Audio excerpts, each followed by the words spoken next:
MOM, starting next month, we'll transfer all your money to my account, my son said calmly.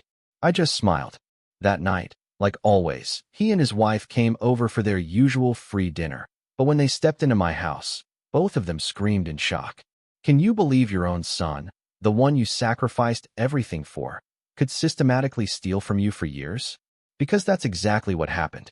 And the moment I said yes to his seemingly innocent request to manage my money, I had no idea it was the trigger for the most painful, yet ultimately liberating, fight of my life. It was a Thursday afternoon. Lawrence, my son, sat across from me in my kitchen, sipping coffee. He looked at me with that calm, confident smile and just casually stated, "Mom, starting with your next paycheck, we're going to transfer all your money to my account." As if it was the most natural thing in the world. As if he was doing me a favor. As if I, a 62-year-old woman, was suddenly incapable of managing my own finances. I just stared at him. The words hung heavy in the air. For a few long seconds, I searched his eyes, desperately trying to understand how the boy I raised alone, who I fed with the sweat of my brow, could ask for total control over my life savings. But I found nothing.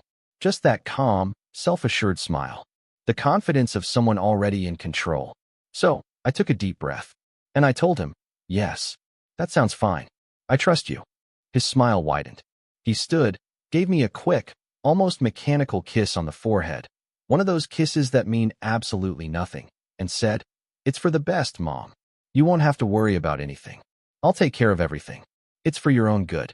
For your own good." Those words echoed in the silence of my house long after he left. That very same night, like clockwork, Lawrence returned. But he wasn't alone. As usual, his wife was with him. And just like every Friday for the past 3 years, they expected dinner to be ready. The table set. Hot, free food. I heard them arrive. Their footsteps on the porch. The familiar click of the key I'd given him turning in the lock. The door opening. Then came the scream. High-pitched. Desperate.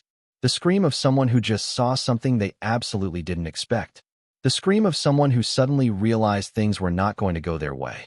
I didn't move from my chair in the empty kitchen, in my empty house. I just listened to that scream bounce off the bare walls. I knew exactly what was happening. Lawrence burst into the kitchen, his face pale, eyes wide with shock. His wife followed, wearing the same horrified expression. "Mom," he yelled, "what did you do? Where's everything? Where's the furniture? The TV? Everything that was here?" I looked at him, calmly, with a serenity I didn't even know I possessed. And in the softest voice I could muster, I said, "Oh, I sold some things. I needed the money. After all, if you're going to be managing my finances, I needed to make sure I had some cash first, didn't I?" His face went from pale to a dangerous, fiery red. From shock to pure, unadulterated fury. He took a step towards me, and in that moment, for the very first time in my life, I saw my son for what he truly was. Not the boy I raised. Not the man I helped build a life for. But a stranger. Someone looking at me with contempt, with rage, with something that looked dangerously like hatred. "You're crazy," he spat. "You're completely insane. How could you sell everything without asking me? Now what are we going to do when we come over? How are we going to be comfortable here?" That was it. That was the sentence that changed everything. How are we going to be comfortable here? Not, how are you going to be comfortable, Mom? He wasn't worried about me. He was worried about them. As if my house was just an extension of theirs. As if my things existed solely for their convenience. His wife stepped closer, her eyes, always cold and calculating, fixed on me. And she said something I will never, ever forget. "You're being selfish, Patricia. You're only thinking about yourself. We come here every week to keep you company, to make sure you're okay, and this is how you repay us." Selfish? Me? The woman who worked double shifts for years so he could go to college? The woman who gave up on a new life after his father left, because I didn't want him to grow up with a stepfather?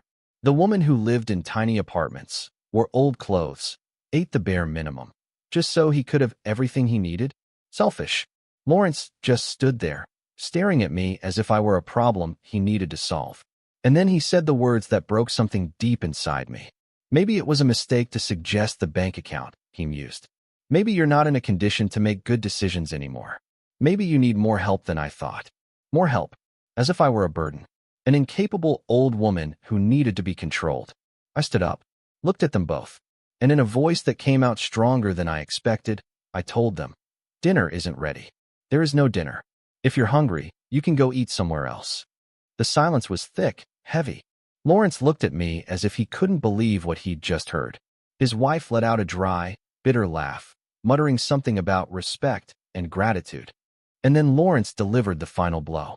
The sentence that still echoes in my head when I close my eyes at night. With a coldness I'd never heard from him before, he said, "You should be careful, Mom. A woman your age, alone, without family who truly cares about her, can end up in a very bad place. I'm the only thing you have. Remember that before you do something stupid." They left then, stormed out of my house, slamming doors, leaving a trail of rage and thinly veiled threats. I heard them get into their car, the engine roar to life, the tires squeal as they drove away, and I stood there, in my empty kitchen, in my empty house, feeling something inside me break for good.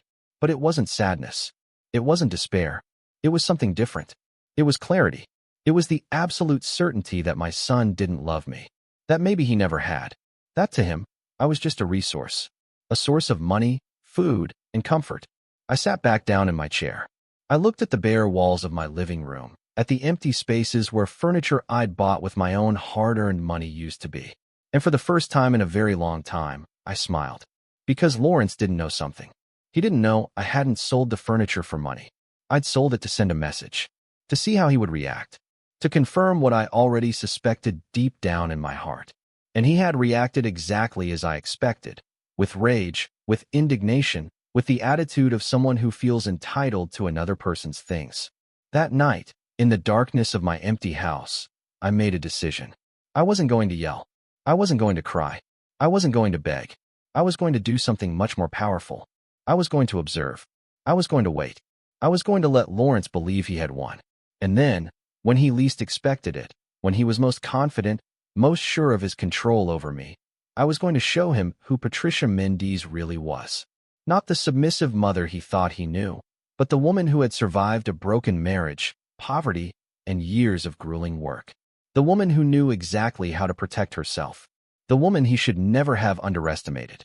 There was a time I truly believed being a mother was enough. That the love I gave would be returned naturally, like a universal law. That the sacrifices I made every day would build something solid, unbreakable, between my son and me. How wrong I was. Lawrence was born on a stormy night 34 years ago. His father, the man who promised me a life together, left when the boy was barely 2. He said he wasn't ready to be a dad, that he needed to find himself. I never understood, but I didn't wait for him. I was left alone with a tiny child, a 2-bedroom apartment I could barely afford, and a secretary job that paid $800 a month. It wasn't enough. Never enough. So, I got a second job, cleaning offices at night. I'd leave Lawrence with my neighbor, an elderly woman who charged $50 a week. I worked from 7 a.m. to 6 p.m. at the office. I'd come home, feed Lawrence, bathe him, put him to bed, and then leave again at 9 p.m. to clean buildings until 2 a.m. I slept 4 hours, then started all over again. I did that for years. So many years, I lost count. I remember Lawrence always wanted the name brand sneakers the other kids wore. They cost $120. I made $1,200 a month from both jobs. $120 was almost all the money I had for food for 2 weeks. But I bought them for him, because I didn't want my son to feel less than anyone else. Because I wanted him to know his mother would do anything for him. I ate rice and beans for an entire month to afford those sneakers. When Lawrence turned 18, he wanted to go to college. A private university. $15,000 a year.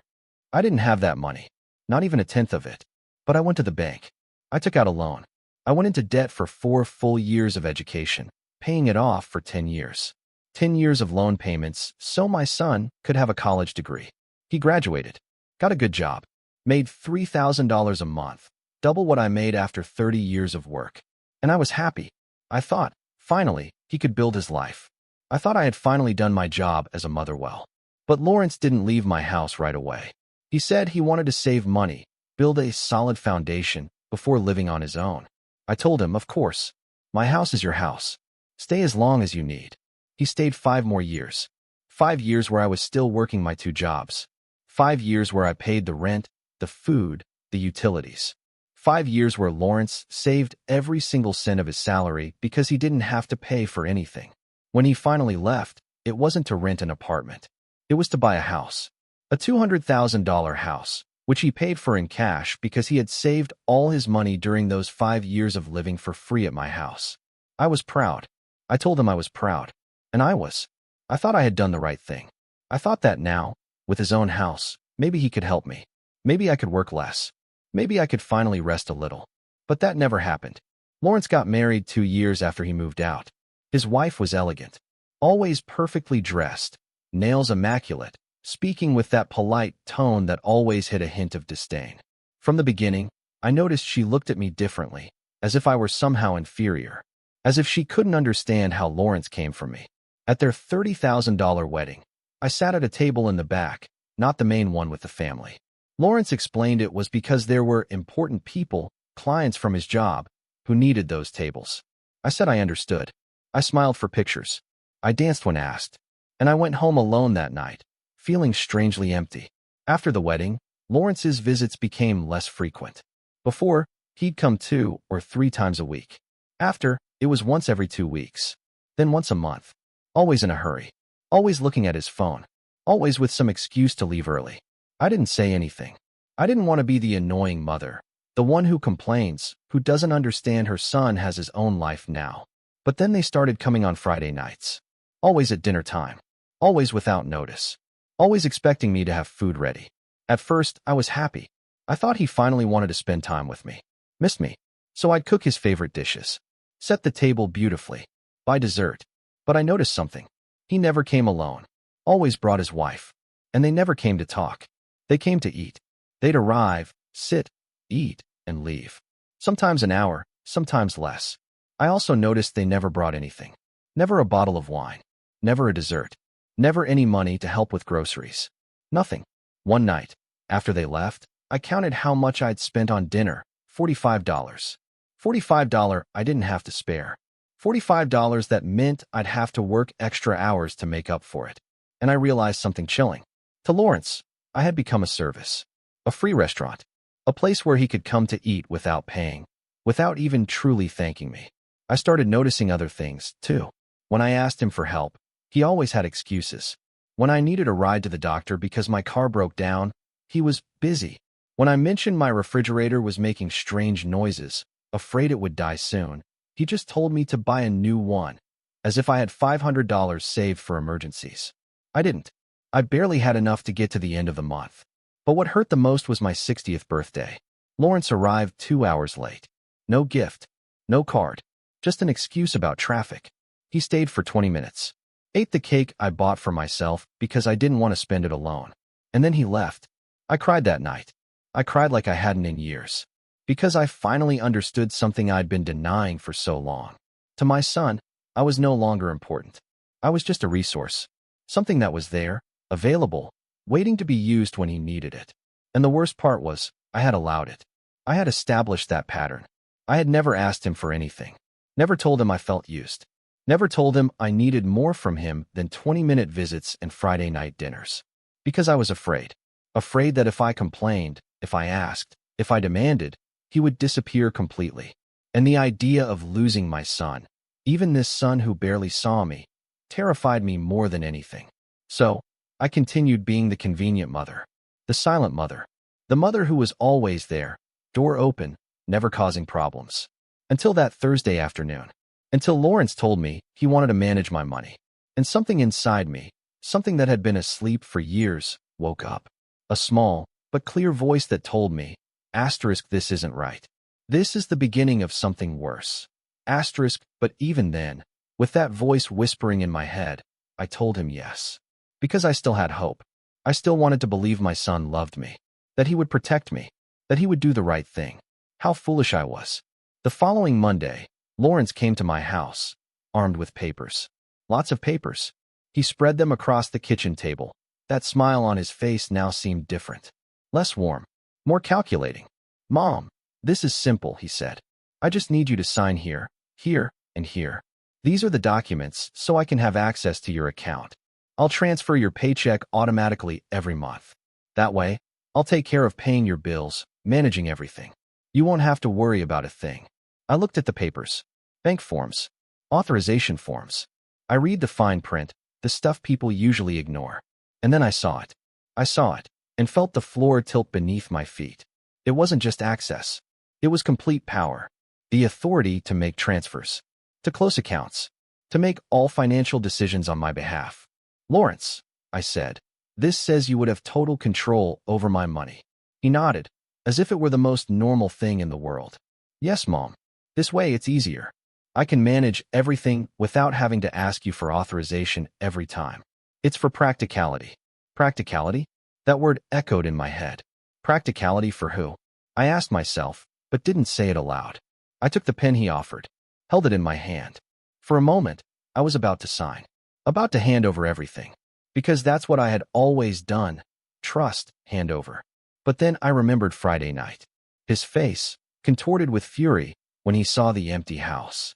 His words, his veiled threats. I put the pen down. You know what, Lawrence? Give me a few days to think about it. I want to read everything carefully. I want to be sure. His expression flickered, a flash of irritation, gone in an instant, before the smile returned. Mom, there's nothing to think about. It's simple, but fine. If you want to take a few days, that's okay. He left then, but left the papers behind, as if he assumed I'd sign them anyway. That night, I couldn't sleep. I just stared at those papers on the kitchen table. Something inside me screamed that this wasn't for my own good. This was the beginning of something I couldn't undo. The next day, I went to the bank. Early, before work.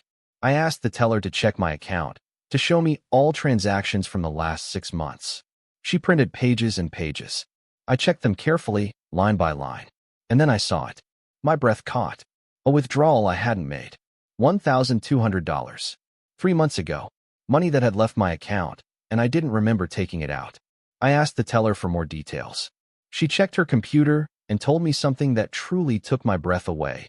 The withdrawal was made at a branch on the other side of town, with my debit card. But I had never been to that branch. And my card was in my purse. It had always been in my purse. Except for one time. I remembered then. 3 months ago, Lawrence had visited. I was in the shower when he arrived. I'd yelled for him to come in. The door was open. When I came out, he was waiting in the living room. We talked. At some point, I went to the kitchen for coffee. My purse was in my handbag. My handbag was in the living room. With Lawrence. I felt nauseous. Like the whole world was tilting. This could only mean one thing. My son had taken my card, memorized or photographed the numbers, and taken money from my account without my permission. I asked the teller if there was a way to know exactly what happened. She said I needed to file a formal claim. The bank would investigate. It could take weeks. I said I'd think about it. I left the bank feeling like I no longer knew my own son. But I didn't file the claim. Not yet. I needed to be sure. Was this a one-time thing, or more? The next few days, I checked everything. Every paper in my house. Every document. Every old bank statement I'd saved in a box in my closet. And I found more. 2 years ago, when I was in the hospital for pneumonia, someone had used my health insurance for consultations I hadn't made. Consultations at clinics I didn't know. Consultations that had exhausted my annual coverage, forcing me to pay out of pocket for medications that year. I also found a credit card in my name that I didn't remember applying for. A card with a balance of $3,000. $3,000 in purchases I hadn't made, at stores I'd never been to. I called the credit card bank. Asked when the account was opened. 18 months ago. Asked where the purchases were made. They gave me a list. Hardware stores, electronics stores, home furniture stores. Lawrence had bought a house 2 years ago. Lawrence had renovated that house. And apparently, Lawrence had used my credit to do it. I sat on the floor of my bedroom, surrounded by papers, feeling like everything I believed about my life was falling apart. It wasn't just the money. It was the betrayal. Knowing my son had been stealing from me for years. That he saw me as an unlimited resource. That he never intended to take care of me or protect me.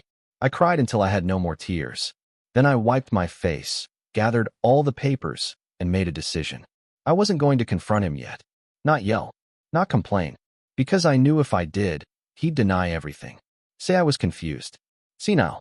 Anything to make me doubt my own memory, my own sanity. No. I was going to be smarter than that. I was going to collect proof, document everything, build a case so solid he couldn't deny it. And then, only then, would I act. That Friday, Lawrence returned. As always, at dinner time. As always, expecting food. But this time, I had cooked something different. I made his favorite dish, chicken with sauce and rice. The same dish I used to make for him when he was a little boy, coming home from school feeling sad. The dish that told him how much I loved him, without needing words. He sat down with his wife. They ate, talked about superficial things.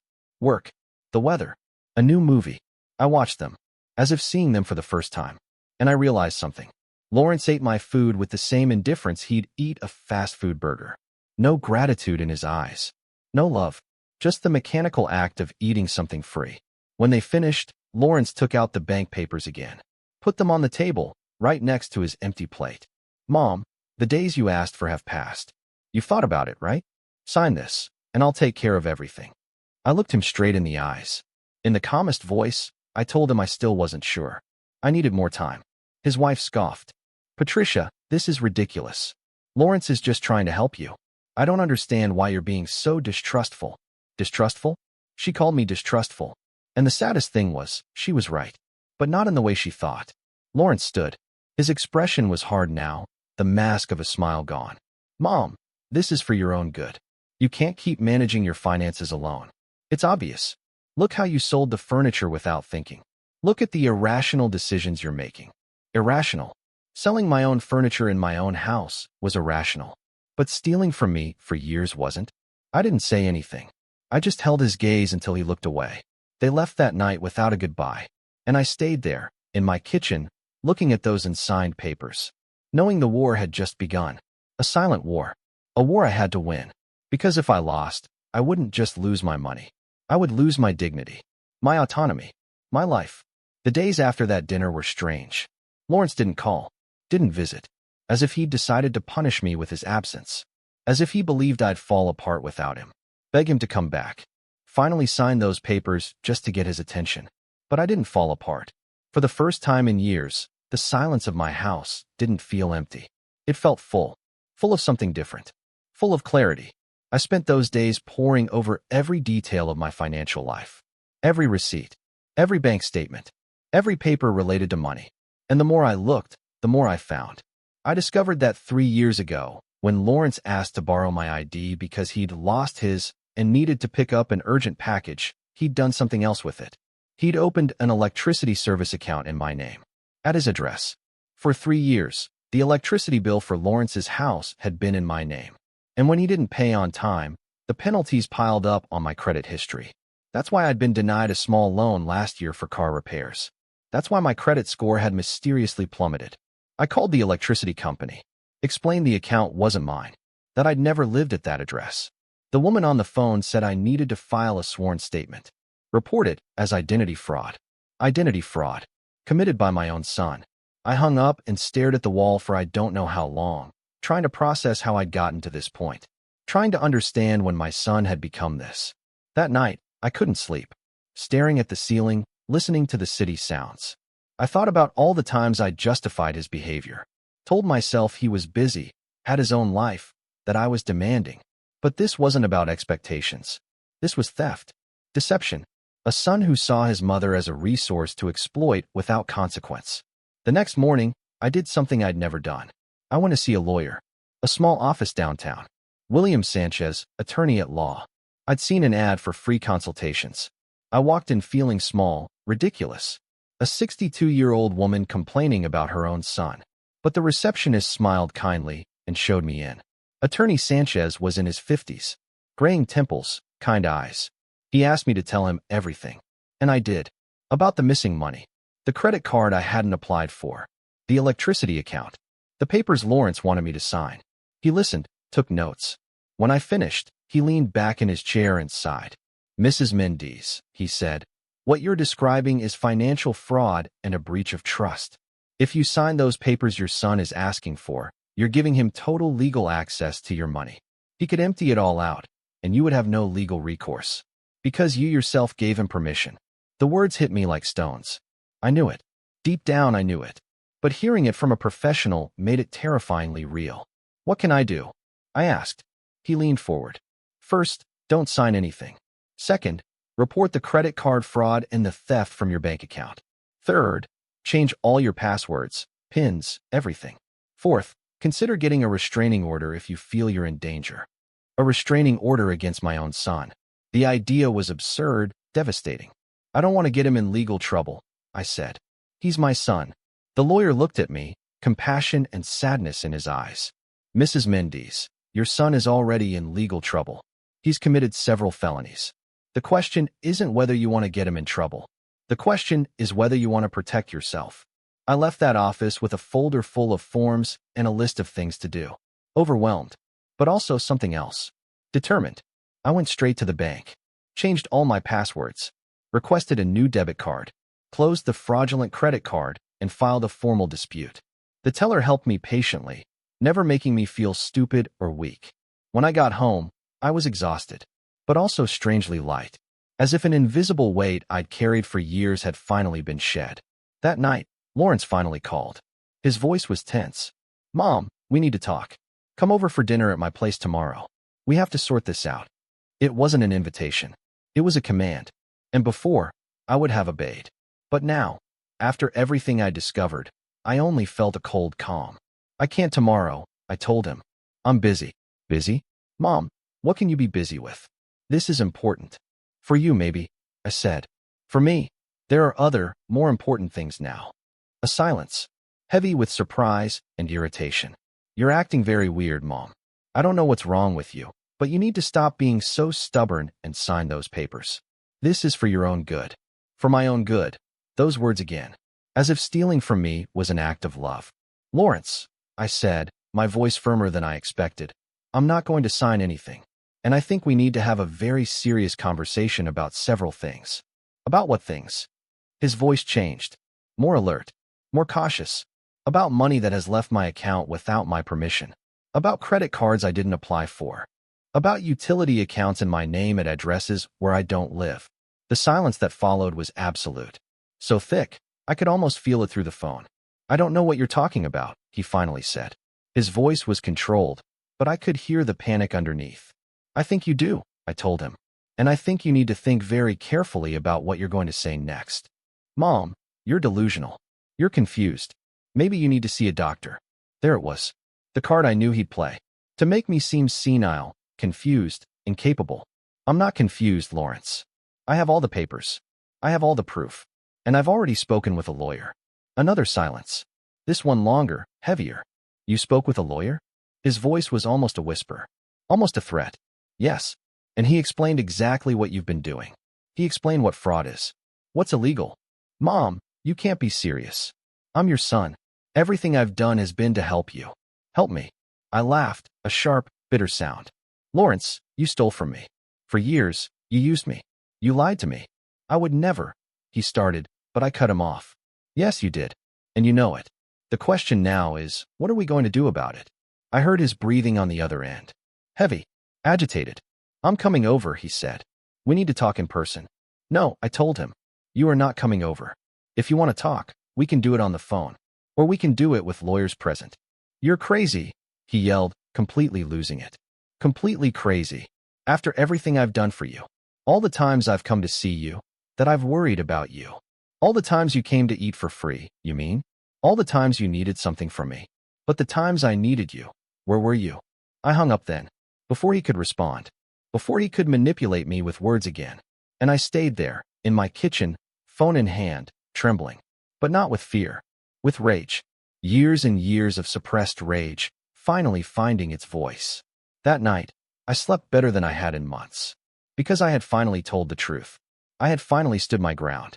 And although I didn't know what would come next, I knew I was no longer going to be the silent mother who allowed herself to be trampled on. The next morning, I woke with a clarity I hadn't felt in years. As if a thick fog had lifted from my mind. Now I could see everything with an almost painful sharpness. I knew what I had to do. I couldn't stop now. After breakfast, I grabbed my purse and left the house. I had a mental list of all the places I needed to visit. All the loose ends I needed to tie up. If Lawrence thought I was a confused, helpless old woman, he was about to discover how wrong he was. My first stop was the main bank where I had my savings account. Not the checking account where my paycheck went, but the other one, opened 30 years ago, when I still dreamed of buying my own house. I had $7,200 saved. It wasn't a lot after a lifetime of work, but it was mine. I asked the manager to close the account. She asked if I was sure, if there was a problem. I just said I wanted to make some changes. She gave me the money in a cashier's check and recommended I open an account at another bank for greater security. I followed her advice. I went to a different bank, one on the other side of town, where Lawrence had never gone with me. I opened a new account. An account only I knew about. An account where he could never find my money. Then, the electricity company. I filed all the documents Attorney Sanchez had helped me prepare. The sworn statement, the copy of my ID, proof I'd never lived at that address. The woman helping me reviewed everything. She said they'd start an investigation. The account would be transferred to the correct name or closed. I would no longer be responsible. I felt an invisible chain fall from my shoulders. My next stop was the credit bureau. I requested a full report of my history. I wanted to see everything, to know if there were more things Lawrence had done behind my back. The employee gave me a thick document. I sat in the waiting room and read it, page by page. There was something else. A personal loan of $5,000 taken out 2 years ago, in my name. A loan that had never been fully paid and was now in collections. $5,000. I felt the rage rise in my throat again, like bile. I marked every fraudulent item with a marker, filled out the dispute forms, one by one, with clear, firm handwriting. When I left that office, it was almost 3 p.m. I hadn't eaten since breakfast, but I wasn't hungry. I had something stronger than hunger. I had a purpose. I then went to my neighbor's house, Mrs. Alice Morrison. She was 70, had lived in the building longer than I had. We'd been friends for decades, though we drifted apart a bit recently. I'd been so focused on Lawrence, so consumed with trying to maintain that relationship, I'd neglected other connections. I knocked. She opened the door, surprised. Patricia, what a surprise. Come in, come in. We went into her living room. She offered coffee. I accepted. We sat. She looked at me with those wise eyes that had seen so much in life. You look different, she said. I don't know what it is, but there's something different about you. And then I told her everything. About Lawrence. The money. The betrayal. Everything I'd discovered. I talked for almost an hour, nonstop.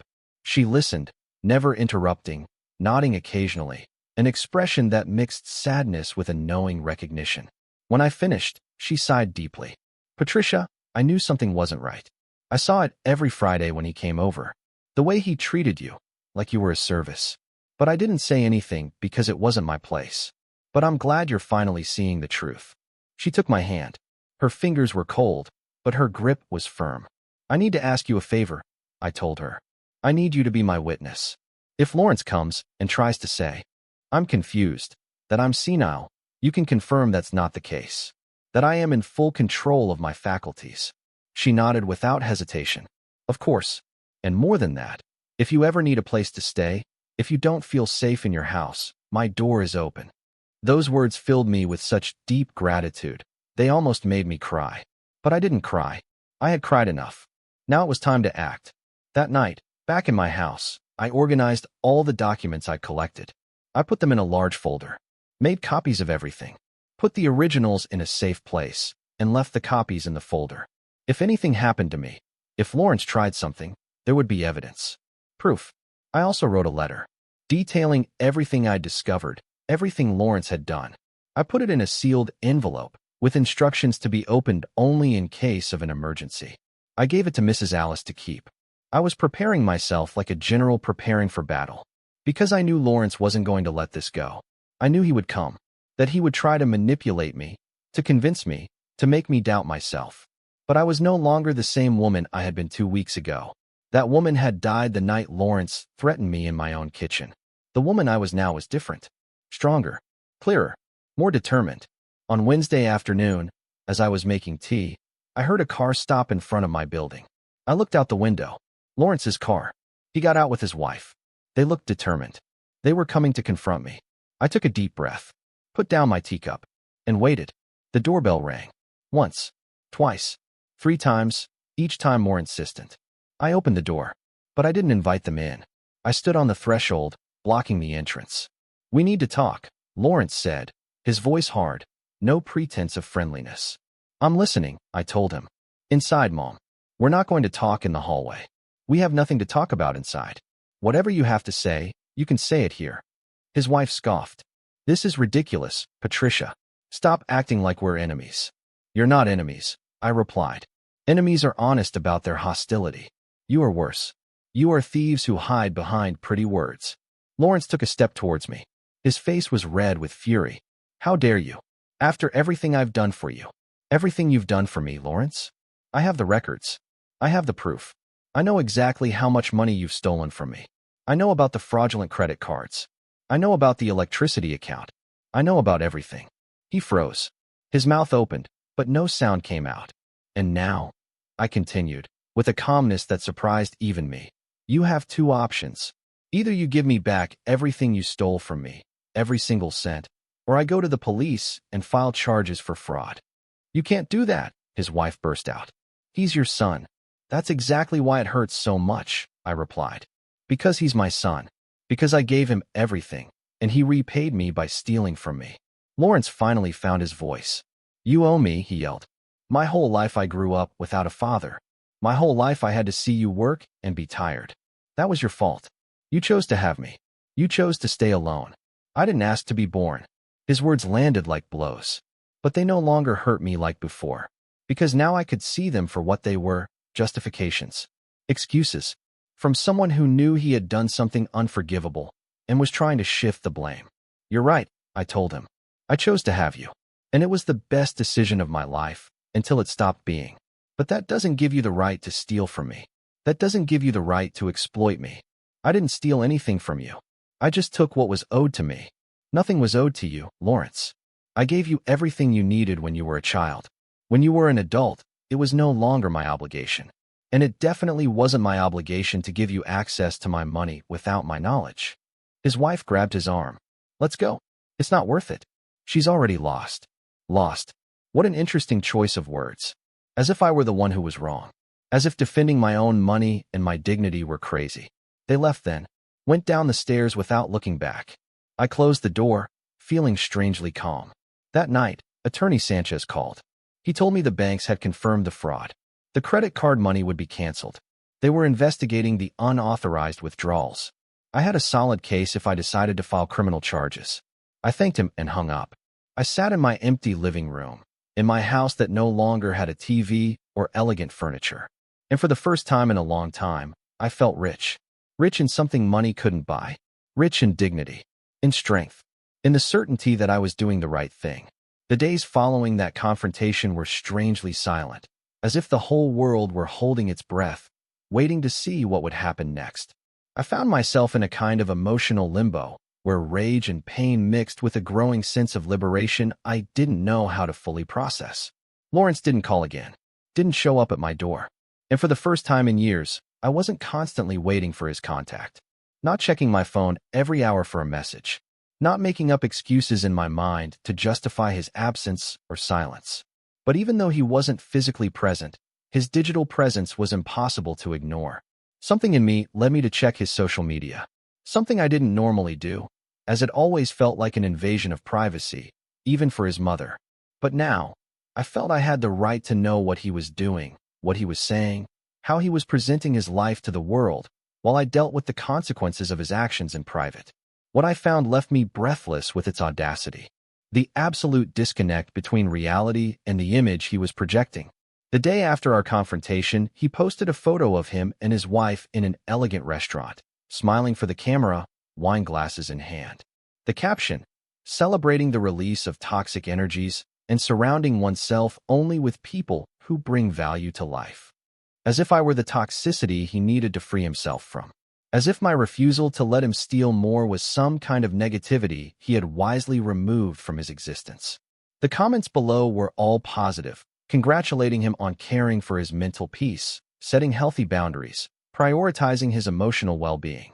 I just stared at that screen, feeling a mixture of disbelief and disgust. All those people supporting him had no idea the man they celebrated had been stealing from his own mother for years.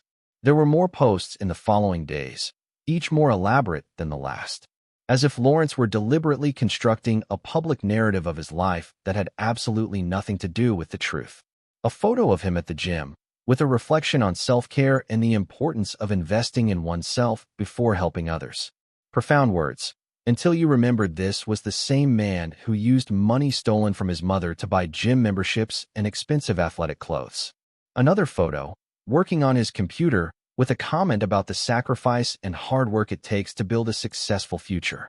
No mention that that future had been partially financed with fraudulent credit cards in my name and utility accounts I was paying for without knowing it. But what impacted me most was a post he made that Friday, exactly the day he would normally have come to my house for dinner.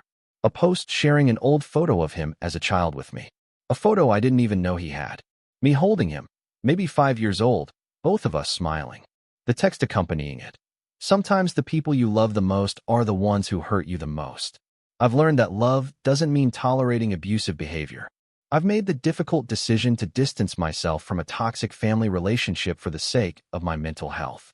Reading those words felt like a punch to the stomach. Lawrence had taken our story, our real relationship with all its complicated, painful nuances, and completely inverted it, presenting himself as the victim and me as the abuser. The comments were even more abundant than on previous posts. Dozens of people expressing support, telling him how brave he was for setting boundaries, sharing their own stories of difficult family relationships, completely validating his fabricated version of events. There were people I knew in those comments. Neighbors who knew me when he lived with me. Coworkers who'd been to parties at my house years ago, all offering him encouragement and solidarity, without the slightest idea that the person he supposedly needed protection from was the same woman who worked 2 jobs for years to give him the education he now used to get his high-paying job. For several days, I watched this digital spectacle in silence, without commenting, without reacting publicly. Something in me knew this was exactly the game Lawrence was playing. If I responded emotionally, I'd fall into his trap, giving him more ammunition for his narrative that I was the unstable, problematic mother he needed to distance himself from.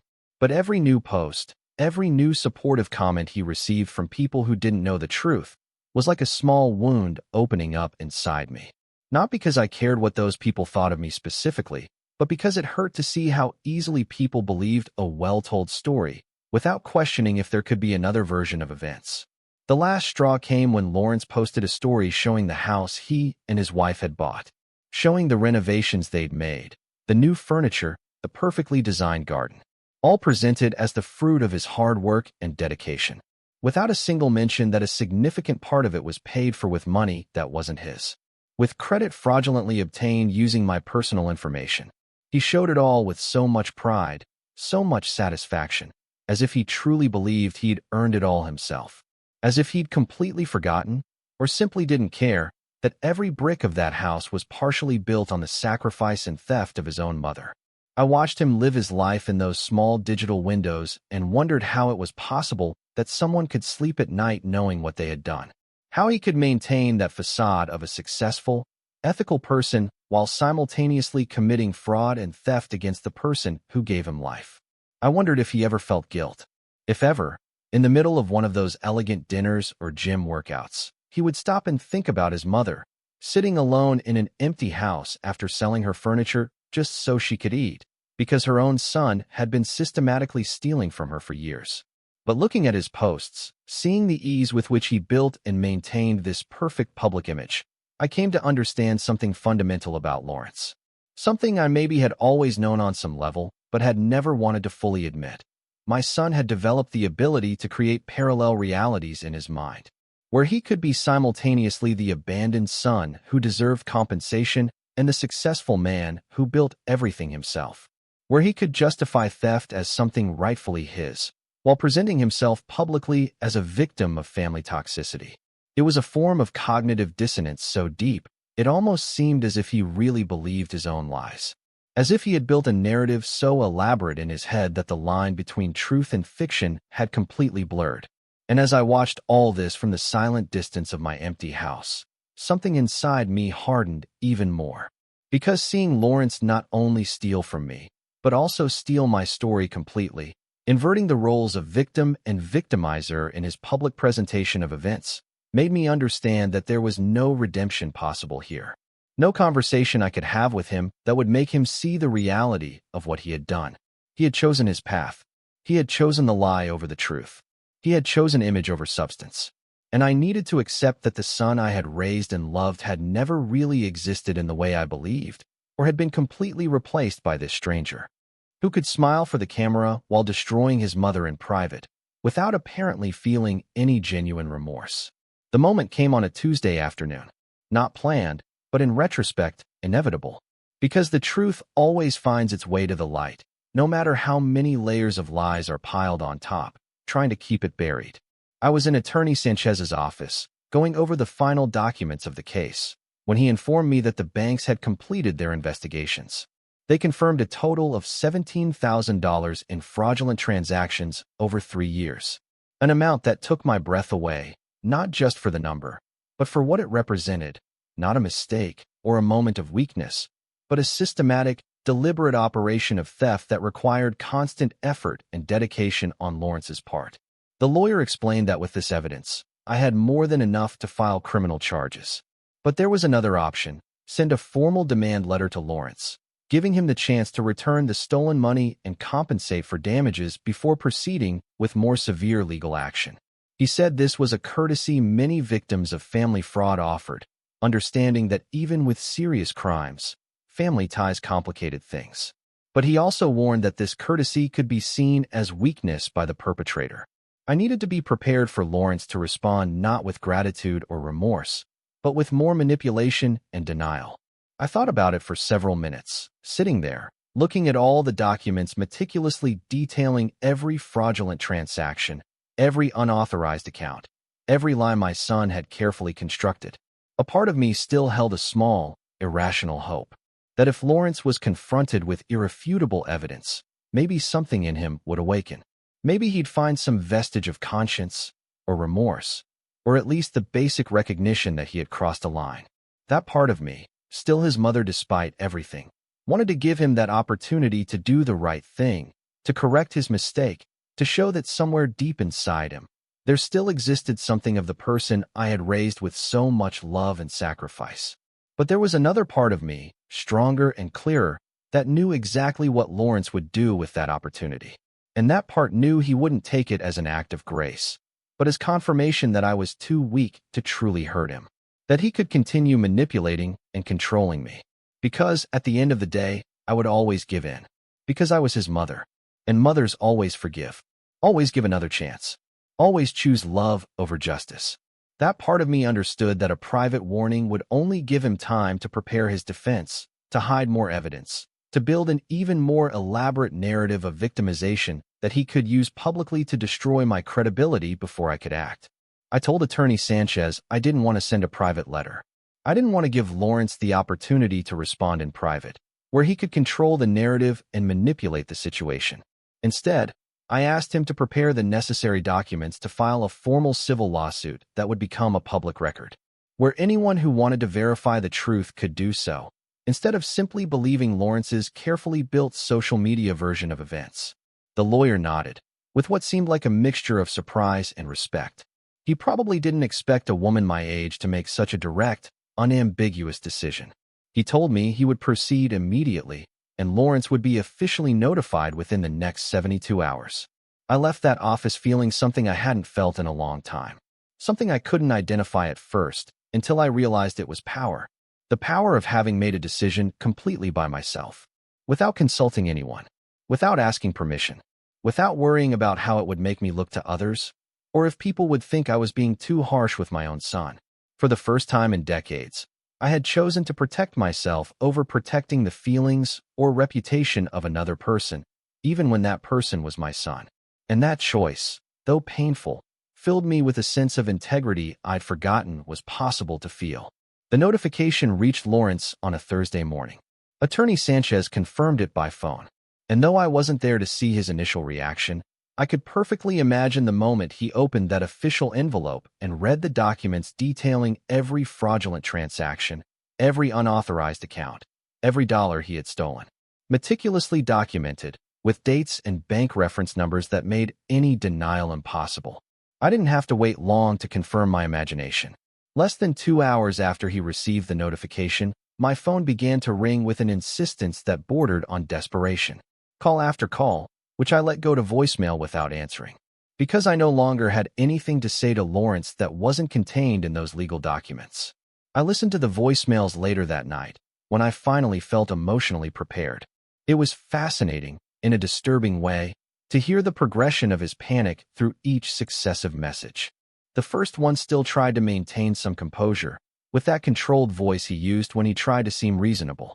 He told me this was a terrible misunderstanding, and that we needed to talk immediately before things got more out of control. The second message already had a different tone, more high-pitched, more urgent, pleading with me to call him, that this was going to ruin his life, that I should please think about what I was doing before destroying my own son, as if I were the one destroying something, instead of simply revealing the destruction he himself had caused for years. By the fifth message, Lawrence was no longer trying to sound reasonable or appeal to my maternal compassion. He had completely turned to rage and thinly veiled threats, telling me I was going to regret this, that he had his own lawyers who were going to prove I was a senile old woman who didn't know what she was doing, that he was going to fight this with everything he had, and that in the end, I was going to be the villain of this story. I listened to each message until the end, not allowing myself to feel anything other than a kind of clinical curiosity about how a person could so quickly go from pleading to threatening when they realized their usual manipulation tactics no longer worked. The following days were a whirlwind of legal and emotional activity. Lawrence didn't stay still. He began his own counter-campaign, starting by publishing a long, elaborate statement on his social media about how he was the victim of a terrible injustice perpetrated by a mother he supposedly loved, but who was now legally attacking him for reasons he couldn't fully comprehend. His post was carefully drafted to generate maximum sympathy, without mentioning any specific details of the accusations against him, painting himself as the confused and hurt son being dragged through a traumatic legal process by a mother who was perhaps experiencing age-related mental health problems. The response to his post was exactly what he expected. Dozens of comments expressing shock and solidarity, telling him to keep his head up, that the truth would eventually prevail, that they were on his side no matter what. I watched all this from a distance, with a mixture of awe and repulsion at his ability to manipulate the narrative, even when faced with documented legal charges. But something had changed in me. This time, his public theater didn't affect me in the same way. This time, I knew I had something more powerful than his carefully constructed words, irrefutable legal documents that could not be manipulated with emotional rhetoric or appeals to sympathy.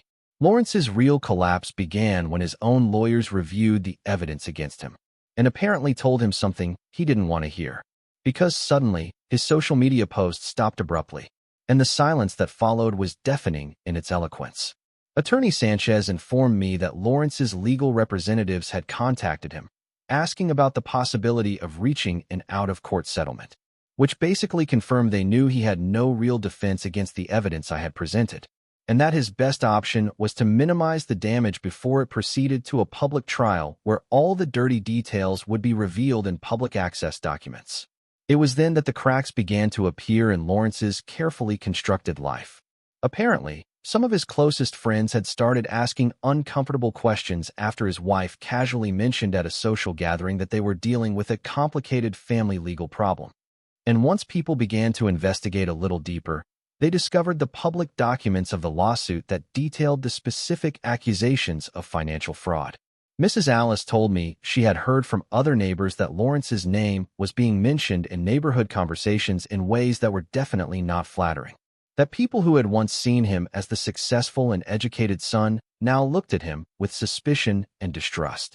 His wife was apparently furious, not necessarily about the moral implications of what Lawrence had done, but about the damage to their social reputation.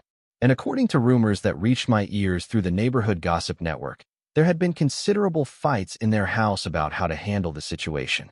Lawrence tried to call me several more times during those weeks, but I maintained my absolute silence, because there was nothing he could say to me that would change the documented facts of what he had done. And that silence of mine was apparently more devastating to him than any angry word I could have said. because it meant I had completely moved from anger to indifference. And that indifference was the final death of any power he ever had over me. The final settlement was reached 3 months after I filed the lawsuit. The terms were exactly what Attorney Sanchez and I had established as the minimum acceptable, because Lawrence had no choice but to accept when his own lawyers explained that going to trial would mean not only the complete public revelation of all the details of his fraud, but also the very real possibility of criminal charges that could result in jail time. He had to return the full $17,000, plus another $5,000 in compensation for damages, in addition to paying for all the credit cleanup fees and my lawyer's fees. All of this had to be paid within 6 months, with verifiable monthly payments, or the agreement would be automatically invalidated and the criminal charges would proceed without further warning. But beyond the money, which honestly had never been the main point of all this, the agreement included a clause that I had insisted on adding, and that Attorney Sanchez initially thought was unnecessary. But for me, it was absolutely essential. That clause stated that Lawrence had to issue a public statement acknowledging that he had committed financial fraud against his mother, and that the accusations in my lawsuit were true and well-founded. He fought that clause more than any other part of the agreement, because he knew exactly what it would mean for his carefully cultivated image to publicly admit that everything he had been saying about being a victim of a toxic mother was a lie, designed to cover up his own crimes. The statement appeared on his social media on a Tuesday afternoon. Brief, clearly drafted by his lawyers to minimize damage as much as possible within the agreement's requirements. But still, the words were there, black text on a white background, admitting he had accessed bank accounts without authorization, that he had opened credit cards using another person's information, and that he had made serious errors in judgment that he deeply regretted. The comments under that post were wild, with people who had previously supported him unconditionally now expressing shock and disappointment, while others who had apparently suspected something all along felt validated in their doubts. And I watched all that digital drama unfold with a sense of closure that had nothing to do with satisfaction or revenge, but simply with the quiet recognition that the truth had finally been told publicly. The first payment arrived in my account on the exact date specified, and each subsequent payment arrived punctually as well. Because Lawrence knew that a single missed payment would mean consequences he definitely could not afford to face. And with that money, I did something he probably never expected me to do. Instead of simply putting it back into my savings, or using it to replace the furniture I had sold, I bought a plane ticket to a place I had never been before. I had spent 62 years living for other people. First for my son's father, then for my son, and then for the illusion of maintaining a family relationship that only existed in my imagination. Now, for the first time in my adult life, I had the freedom and the resources to live exactly how I wanted, without having to justify my decisions to anyone. I bought a small house in a coastal town, 3 hours from where I had lived my whole life. A house with 2 rooms and a yard where I could finally plant the flowers I had always wanted, but never had time to care for when I was working 2 jobs. The house cost $40,000, which I paid for in cash, using a combination of the payments from Lawrence and the savings I had managed to protect in my new bank account. And when I signed the purchase papers, I felt something I could only describe as a rebirth. Because this house was mine in a way no other place had been mine before. Purchased with money that had been returned through justice, not earned through endless sacrifice. Lawrence tried to contact me one last time, after the final payment was made, completely fulfilling the terms of the agreement. And this time, I answered the phone, because I knew there was nothing he could take from me or use against me. His voice sounded different, smaller, more humble, when he asked me if we could ever really talk, if there would ever be a possibility of some kind of reconciliation. I listened to his question in silence before responding with words I had been preparing in my mind for months. I told him that the son I raised never really existed or died somewhere along the way, replaced by someone I didn't know and didn't want to know. And that although I wished him peace and growth in his life, that peace and that growth would have to happen away from me, because I had closed that door, not out of hatred, but out of self-love. There was a long silence after my words, then a sound that could have been a sob or just broken breathing, before he hung up without saying anything else. And that was the last time I spoke with Lawrence, because some doors, once closed, need to stay closed, not as a punishment, but as a protection. Now, I live in my small house by the sea.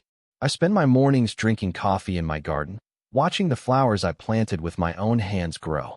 There is a peace in this simple life that I never found in all those years of sacrifice and giving. Because I finally understood that true love begins with oneself, and that no relationship is worth maintaining if it requires you to betray your own dignity. Sometimes I see Mrs. Alice, who visits me every few weeks, bringing gossip from the old neighborhood and news of people we used to know. She tells me I look different now, lighter, more alive, in ways that go beyond the physical. I have a routine now that is completely mine. I wake up when my body wants to wake up, not when an alarm clock forces me to. I cook meals I like, without thinking about someone else's tastes. I spend my afternoons reading books I always wanted to read, but never had time for. And at night, I sit on my small porch, listening to the distant sound of the waves, and feeling a deep gratitude. Not for what I have in material terms, but for what I finally understood about my own worth. This is my victory, not in the money recovered or in Lawrence's public admission, but in the fact that I recovered myself from decades of conditioning that had taught me a mother's worth was measured only by how much she could give and how much she could endure. I learned that saying no is an act of self-love, that setting boundaries is not cruelty, but necessity, that protecting your peace is not selfishness, but wisdom. And now I live every day as a testament to those lessons, learned too late, but not too late to matter. I closed that door on Lawrence, not for revenge, but for dignity. And that distinction makes all the difference. Because it means I won, not by becoming his enemy, but simply by refusing to continue being my own victim. What would you have done if you discovered your own child was stealing from you? Have you ever had to choose between family and your own well-being? Tell me what you think in the comments below. I truly want to know.